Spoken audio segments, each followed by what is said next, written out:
Si vous passez votre temps à payer des salaires à vos ouvriers agricoles dans vos différents chantiers, sans toutefois constater ou bien observer un avancement dans vos différents projets agricoles, si vous avez des difficultés à gérer le personnel agricole, il faut rester vraiment scotché. Jusqu'à la fin de cette vidéo, nous allons vous expliquer nos deux méthodes très efficaces que nous utilisons pour tenter de remédier à ces différents problèmes que nous rencontrons le plus souvent sur les différents sites agricoles. Salut, c'est Dongo, le conseiller, l'agripreneur et le promoteur agricole. Vous êtes nombreux à payer des salaires chaque fin de mois, voire même à donner certaines commodités à certains de vos ouvriers, tout simplement, et vous ne constatez absolument pas d'avancement.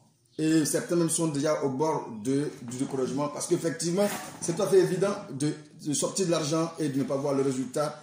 Bien évidemment, on va vraiment se décourager.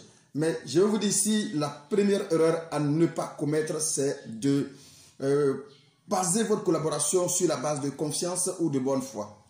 Il faut savoir une chose, l'ouvrier, il a ses objectifs et vous, le promoteur, vous avez aussi votre vision. L'objectif ici, c'est de pouvoir utiliser les forces et l'intelligence des différents ouvriers pour pouvoir atteindre vos objectifs. Mais eux, ils sont là ici pour un objectif bien précis qu'il faut comprendre aussi également. Donc, dans ce cas-là, il faut savoir raison garder et éviter de te faire beaucoup plus d'illusions en disant on partage les mêmes visions et si ça marche pour nous. Non, le plus souvent, ce n'est pas vrai. Chacun a un objectif bien précis qu'il faut effectivement savoir. Et c'est pourquoi j'ai souvent ces problèmes qui me viennent très souvent en disant, Monsieur Dongo, j'ai des soucis sur mon site, j'ai des soucis sur le chantier. C'est normal d'avoir ces soucis parce que l'ouvrier qui est parti, lui, il est parti juste parce qu'il a besoin d'argent, donc il est là pour son argent. Et vous, vous avez un objectif à atteindre, vous avez un rêve, et ça, votre rêve, c'est votre rêve, et lui, c'est effectivement, c'est son objectif, celui d'avoir un peu d'argent et aller vaquer à autre chose. C'est très important de souligner cela. Alors, la première méthode qu'il faut utiliser dans un premier temps pour éviter ce genre de problème, c'est quoi? C'est qu'il faut d'abord savoir qu'est-ce qu'est une chose simple. Lorsque vous avez un chantier, quel que soit le nombre de parcelles, le nombre d'hectares que vous avez, il faut identifier d'abord les différentes activités que vous aurez à mettre en place effectivement avant la mise définitive de votre projet, avant la mise définitive de votre culture. Donc, si vous ne savez pas, bien évidemment, les différentes étapes à franchir avant la mise en place de votre culture, cela va poser énormément de problèmes parce que c'est comme si vous courez dans un sac, vous ne savez pas effectivement là où vous partez. Alors, une fois identifié les différentes activités, je prends le cas simple de la tomate qu'on veut mettre en place, on va tenter d'identifier les différentes activités à mettre en place avant la mise en place de votre culture de tomates. Je prends un exemple simple. Pour un cas de tomate, les différentes activités à réaliser sont lesquelles en réalité dans ce cas de figure. Il faut savoir tout simplement que si je suis en face d'une forêt, je vais d'abord nettoyer ce qu'on appelle le nettoyage sous bois. Je vais aussi effectuer ce qu'on appelle l'abattage. Je vais aussi effectuer le branchage, le roulage, l'endainage, la confection des planches ou des billons. Voici les activités que je peux identifier avant la mise en place de mon projet. Une fois identifié, une fois connu, qu'est-ce que je vais faire? Je vais maintenant chercher des sous-traitants, c'est-à-dire il y a des personnes qui sont souvent dans les régions là où se trouvent nos activités. Si on n'est pas en mesure d'utiliser les grands moyens, c'est-à-dire les machines pour le faire, il y a des personnes dans chaque région qui s'occupent de ces tâches-là, qui s'occupent de ces activités. Écoutez, je vais négocier avec ces personnes, mais tout en mettant dans la tête que dans chaque région, il y a un prix pour chaque activité qui est déjà appliqué, qu'il faut se renseigner pour connaître. Par exemple, le nettoyage sous bois, en général, cela va osciller en fonction de la densité de votre forêt. Cela va osciller entre 30 000, voire même 25 000 à 50 000. Ça dépend de la zone, ça dépend de votre région, parfois même un peu plus. Alors, une fois connu, vous allez prendre ces personnes-là qui vont nettoyer tranquillement votre parcelle. Une fois il faut nettoyer, lui, il a fini son contrat, il part. On prend une autre personne qui a venu faire l'abattage, il part. Et l'autre personne, les branchages, ou bien la même personne qui a fait l'abattage, le branchage, lui, il s'en va. L'antenage, bien évidemment, va partir. Le labour, la confection des billons, bien évidemment. À partir de là, ça devient très intéressant.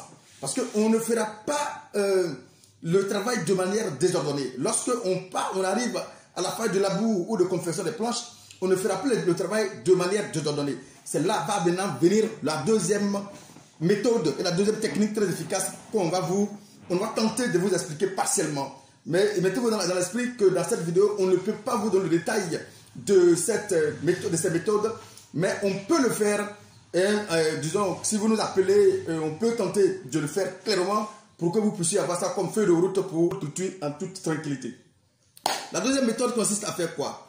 Quand on arrive à la phase de bionnage ou bien à la phase de confection des planches, il faut bien évidemment prendre soin de le faire de manière ordonnée, avec application. C'est-à-dire savoir bien évidemment comment je dois structurer ma parcelle pour que de mon bureau, je puisse savoir ce qui se passe dans mon champ et qu'est-ce qui a été fait, qu'est-ce qui n'a pas été fait. Je prends le cas des planches par exemple. Si je dois faire des planches ou bien je dois faire des bions, il faut que j'ai une idée des différentes dimensions que je vais utiliser pour confectionner mes bions. Ou bien les différentes dimensions que je vais utiliser pour confectionner mes planches.